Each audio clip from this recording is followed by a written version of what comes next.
เรียนทุเรียนทุเรียนในพี่น้องทุเรียนบ้างบอกความจริงนี่จะได้กินจังหน่อยกันนั่นแบบนี้บ่สมประกอบ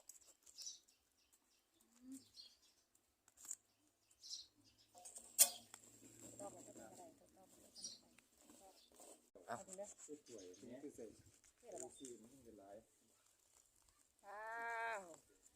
ไปกินอยู่เด้อพี่น้องมีน้ำผึ้งไม่มัน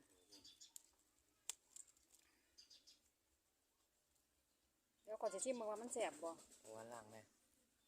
ล่างไหม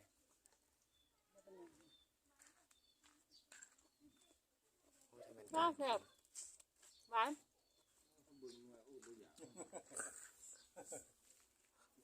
ตัวทำแสบ